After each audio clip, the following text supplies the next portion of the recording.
Hey everyone, good morning. Welcome to the Teach Better Today morning show where the Teach Better team gets to be live every single morning to welcome you into the day ahead. We are so excited to be here, excited to be a part of your morning routine. And of course, I'm just excited because Chad Ostrowski is in the house, our grid guru, grid yoga, like Yoda. There's so many things we call him, but we'll be right back and we're going to get into some great questions.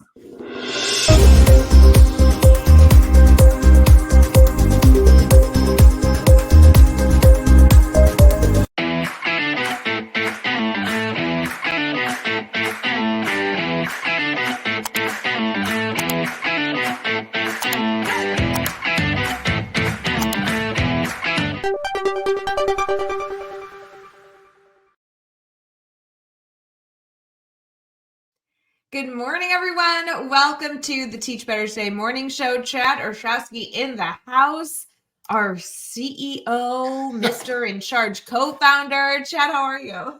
I'm good. How are you, buddy?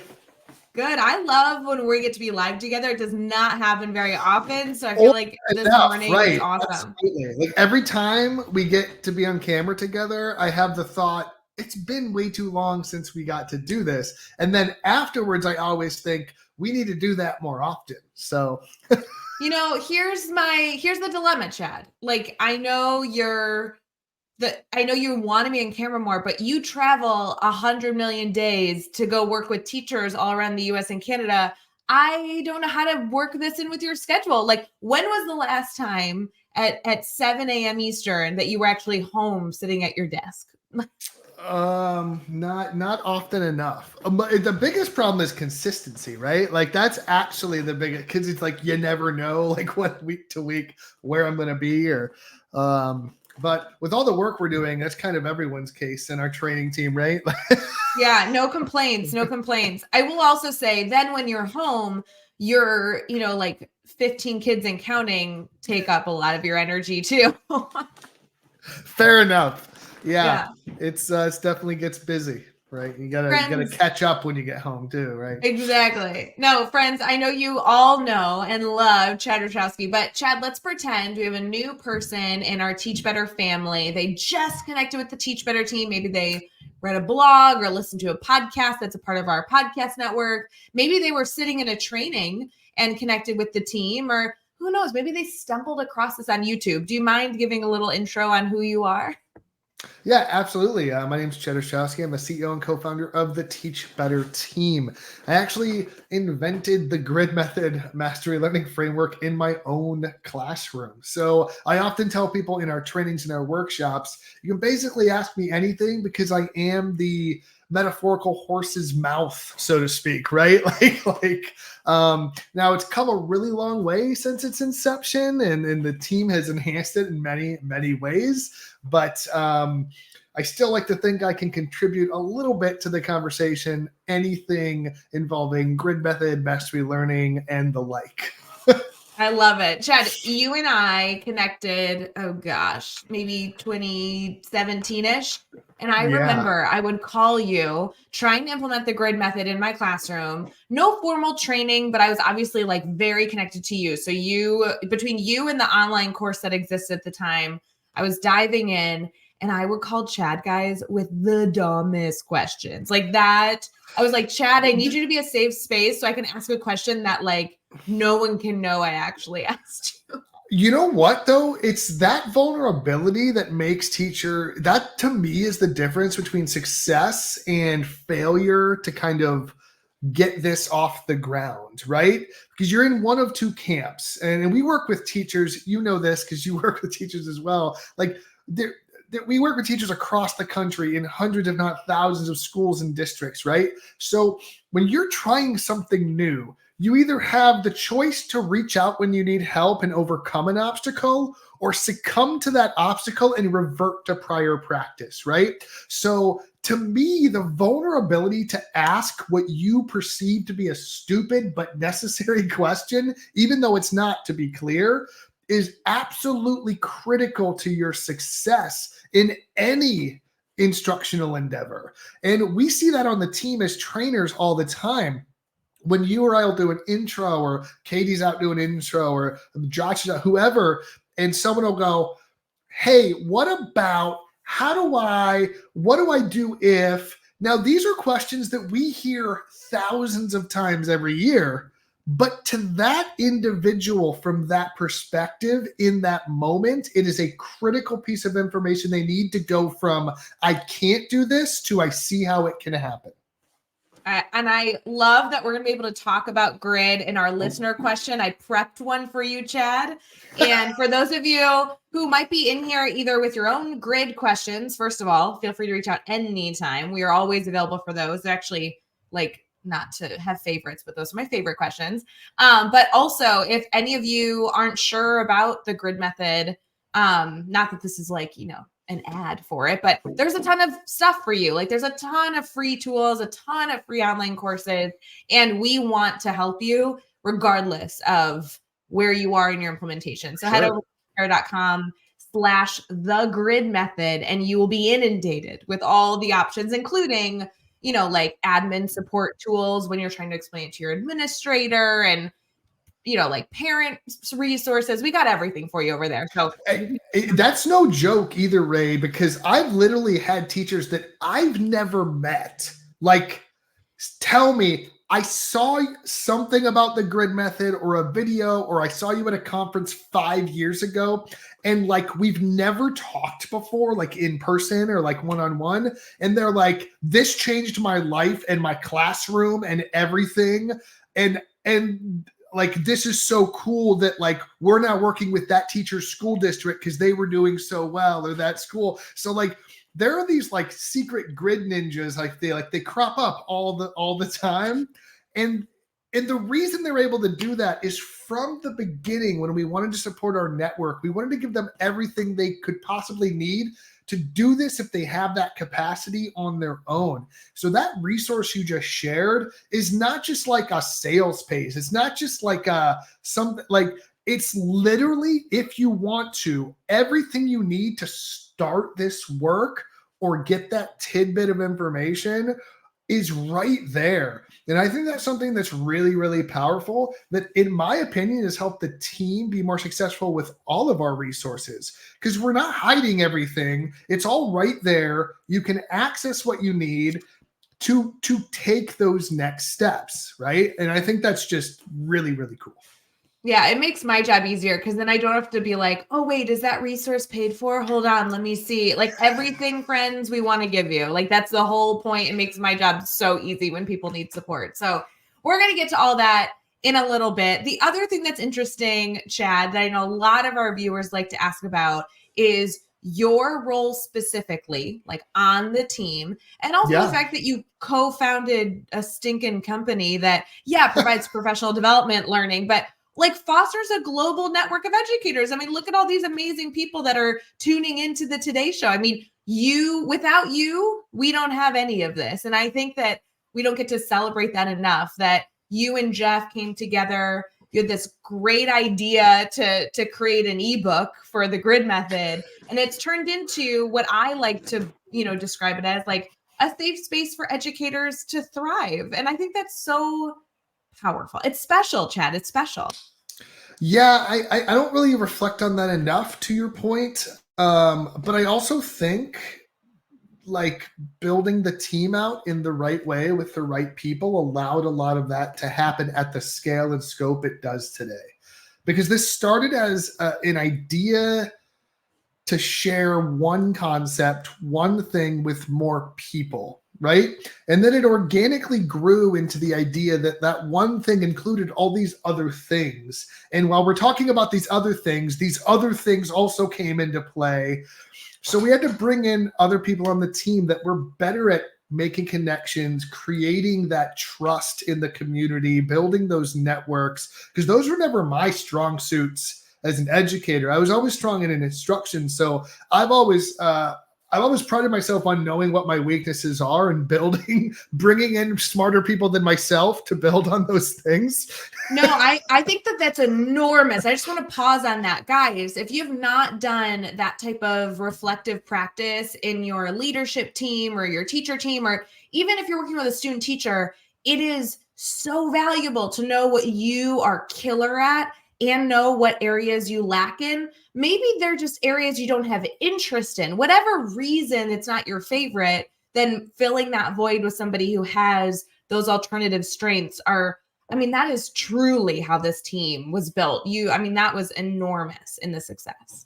Yeah, absolutely. Because I would still just probably be puttering around with Jeff doing a workshop here and there on the grid method if it wasn't for some of those early moves, bringing in amazing people like yourself early on in the process to build the network in the community. And those were all components. I don't want to feel like those weren't part of anything, but bringing in the right people, building that trust in our work, in our message, in our team broadly, as opposed to like focus on like this one thing, I think was a huge game changer. And we've gotten to do amazing things using that, from Teach Better conferences to digital events to national and international outreach and work and development. It's been truly an awesome journey. And I kind of want to thank you for bringing some of those things up, because I don't think we pause enough to appreciate where we started and where we've come from, enough. Well, and Chad, I wouldn't be doing my job if I didn't do this little, plug, because we really set ourselves up perfectly for this. So friends, imagine that this was an amazing transition. In case you're interested, I know Chad's going to choke on his coffee. In case you're interested, friends, it is still the month of November, which we are focused on getting you to be better every single day, but also dedicate yourself to a better journey in the month of November. 2 things that have been mentioned are actually open for you to be a part of. One is we're doing our first ever grid cohort, which is going to be an opportunity for you to be certified in the grid method. It is completely virtual. It is a full scholarship. It's 100% free if you are selected. And I will tell you, it's going to be a very small group starting out, but this hopefully will be something that we can open up multiple times throughout the year. It's an intensive, immersive program to get you certified in the grid method. You can go apply to that over at teachbetter.com/November. The other thing, Chad, speaking of community, is that our ambassador applications are open, and our ambassador applications only open once a year. This is a big deal, big celebration. This is how you get connected to great people and get even more support just as being an educator. It's not necessarily even one instructional practice. This is just getting you connected to a community that's going to make sure you are in a good space this coming year.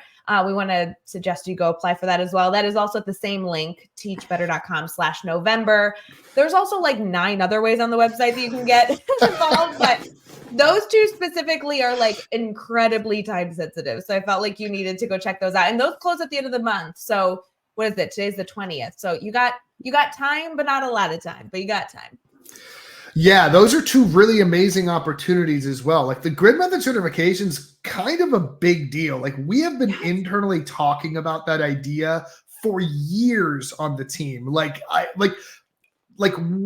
what we were just talking about way back when, we've talked about these ideas, but like until right now, the only certification was our internal team, like our internal trainers. So like the idea that like we know that our network of teachers that are implementing these amazing things in their classroom has grown so much.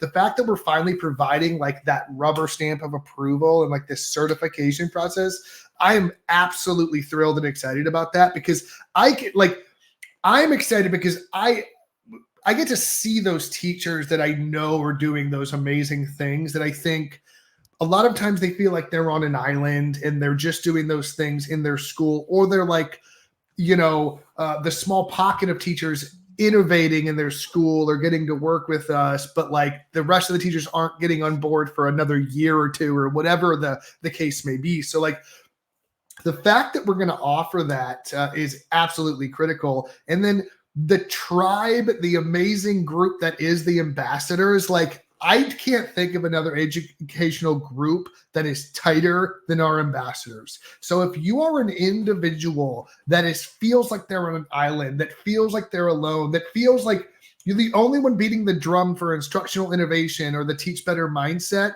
because you just get shot down at meetings or you get the death stare, like that is your tribe, because you will literally be wrapped up in giant bear hugs of awesomeness from this group of just pure unadulterated support, and from like a professional standpoint, but also like a personal standpoint, right? Like our ambassadors love to get together in the real world too when they have the opportunity. So like you're literally creating like this tight knit network and group that believes the same innovative things you do. So if you are feeling like that, the ambassadors is such a fantastic kind of safe space that you can be a part of, where you never have to be in this profession alone again, which is like crazy awesome.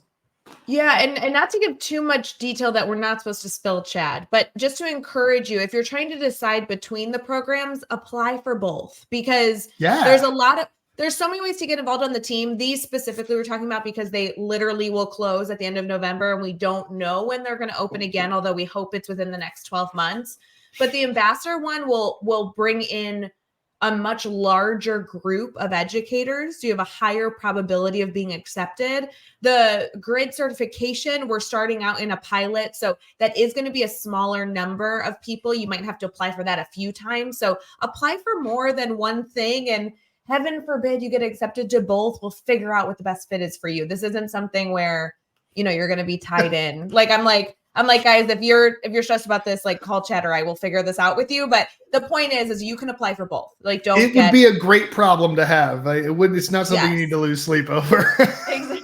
And we'll figure it out. Yeah, we would fix it for you. So Chad, we are almost already out of time because we literally could blab together forever. Yeah.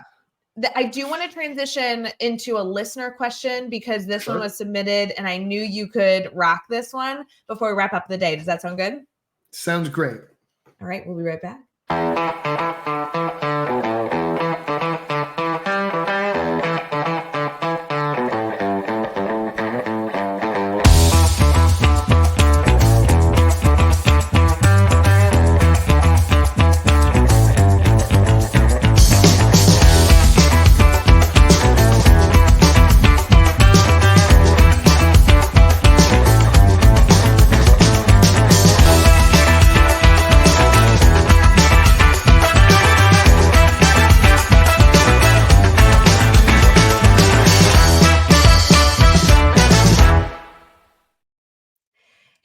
Welcome back to the Teach Better Today morning show. We are so excited to be a part of your morning routine. So appreciative that you are here in the comments, sharing that you are enjoying the content that's here. And don't forget, if you're on the Teach Better Talk podcast listening, we would really appreciate that 5-star review. That allows us to reach more people. If you are listening on Facebook, YouTube, Twitter, Twitch, or LinkedIn, sharing out this link is so helpful. That's how we get connected to other educators. We like to share our community. We like for it to grow and develop. That brings in more voices and more support. So any way that you can be a part of that, even if you're just walking down the hall later this morning and telling somebody you tuned into this and recommended it for somebody else, that is really, really a way to support us. Chad, we have a listener question that, in my opinion, is going to open a can of worms, but I'm excited. I know. I'm excited for you. We're almost out of time, right? You know what you're doing right now. I just want to be clear about that. Yes.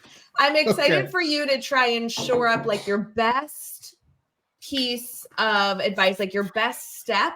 And then hopefully these people that have this question might maybe they'll reach out to you separately. Maybe they'll email you. They can always connect with me. I can, there's options here. Are you ready? I'm now. I'm a little nervous now, but go ahead.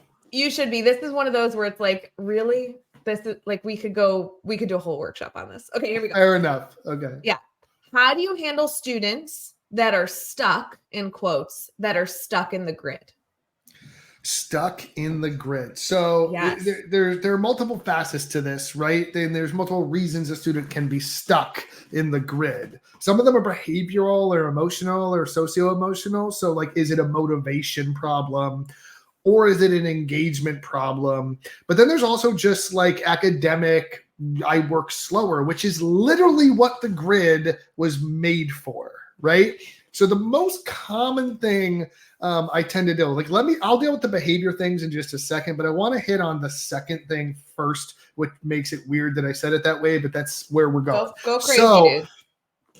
If a student is stuck on the grid, the first question I always ask any educator is, what would you normally do when a kid is confused or stuck or not able to progress in a task, even if it's all at the same pace, right? What interventions would you normally provide? Because here's kind of a secret, and I don't think it's a secret, but it apparently became one. When you're doing the grid method, a ton of interventions organically happening in your classroom.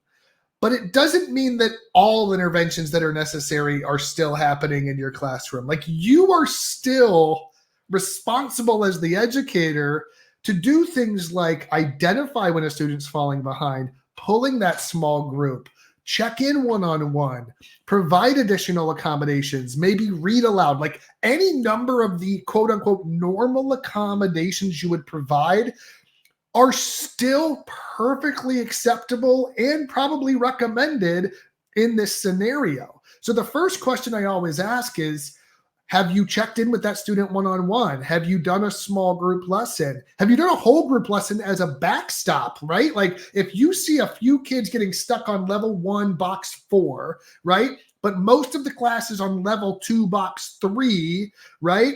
You might go, hey, you know what? For the first 10 minutes, we're going to do a review, but I'm going to include the content from that third level 1 box as a review for those who already had it.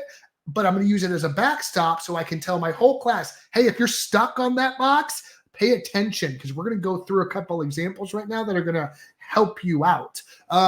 So there's a lot of like strategic things you can do, but what it all boils down to, in my opinion, is actually just reasonable and expected normal accommodations that you should still be doing in your classroom. And if it's been a week and a kid's stuck on the first box, the next question I always ask is, what did you do on day 2 instead of day 5?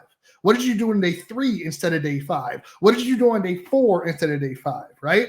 Now, if you've done all of these things, you've done your interventions, you've checked in, you've done one-on-one, you've pulled small group, you've done a whole group refresher remind, you've done fill in the blank, all those things, and the kid's still not working, it may be either an engagement problem or a motivation problem, right?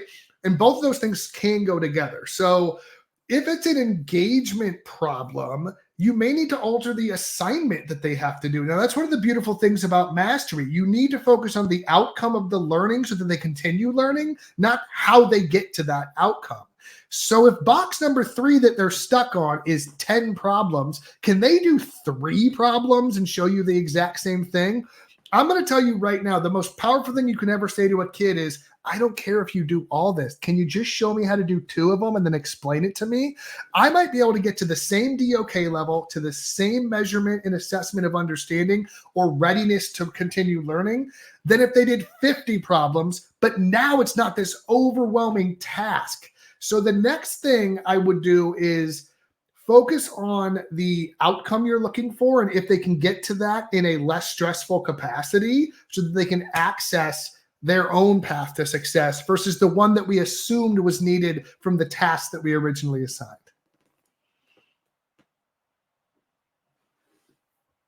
Oh, sorry, I was muted. My joke would be whiteboard versus pencil and paper. It's amazing. Like, right. You're like, I don't understand why that worked, but go for it. Like, whatever. Yeah. Right. Like, as teachers in the traditional educational space that's over 100 years old, at this point, like, we focus so much on, like, are you working the same amount as the person next to you? But if you can get rid of that and try to unload all of that and go, did you get to the same outcome as the person next to you to continue your learning? Like, it all changes because now the task that they're completing is irrelevant as long as the outcome's the same, which this is like a pillar of mastery to begin with.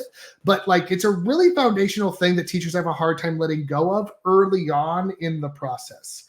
Now, the final thing you need to look into, and I know we're short on time, I apologize. The final thing we need to look into, though, is it just straight up motivation? Like, are they just demotivated? And this is where those relationships are going to pay you back tenfold, right? But this is also where accountability is going to come back tenfold, right?